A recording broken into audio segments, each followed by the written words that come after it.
I mean, just a couple of days ago, my partner here, Yuvek, and I were talking about the upcoming festive season, and we know lots of people, especially from outside South Africa, come and travel, and they want to enjoy the Western Cape, including Cape Town, in its entirety. This drought, though, seems like it's going to dampen the spirit somewhat this year. Are you planning to make sure that people still enjoy visiting the Western Cape? Yes, absolutely. You know, tourism is the lifeblood of this province. It is a very, very important job provider. More than 300,000 people earn their living in this region from tourism. So, you know, we've got to make sure that despite the drought that we have a good tourism season.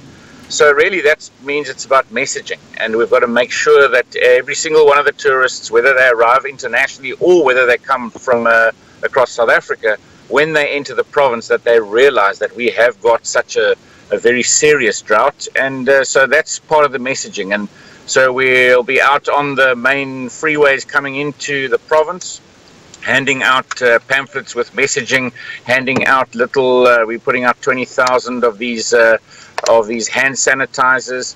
We've got lots of signage at the airport, and we've really engaged with the industry themselves at all of our hotels. There's signage in the rooms as you enter the hotel. When you sign in on your guest register, you get told these are the big issues in our province. It is a drought issue, and we ask everyone to save like a local, to make sure that they understand it's 87 liters per person per day, and to either meet that or better it. So we're trying to get every single person involved in making sure we mitigate this huge impact of the drought. And I mean, even for example, the airlines are dropping off water in the city when they fly in two ways. One, if they carry themselves excess water, they're leaving it at the airport. And there's a program just been started now that people flying in, if they don't have their full luggage weight, that they can pick up some water and bring it into the area as well.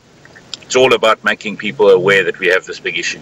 I was just wondering, I mean, with the dam levels currently sitting at about 32% in the Western Cape, which is already 20% less than the previous year or about the same time a year ago, smaller operators like your B&Bs and the smaller households, are you going to be giving them any particular support, for example, allowing the municipality to exempt them from the limited number of litres per day?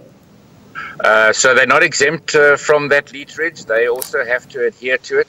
They obviously have to register if they have in a B&B more than 4 people as a family, an average family. Even if you have a big family, you have to register the number of people. So a guest house would do the same. You register with the local authority. You let them know how many rooms you have, and then they will apportion 87 litres per person per day that you have staying there.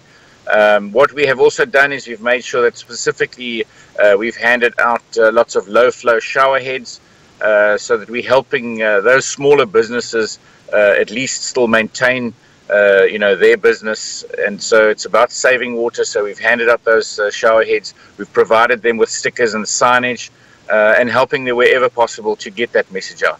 Now, as a MEC for economic opportunities, I mean, you don't just look at tourism. There are other opportunities by way of economic development and in agriculture. I mean, the winelands of the Western Cape are very famous, and people take tours there as well. I mean, I'm sure you're also going to be having a particular messages there.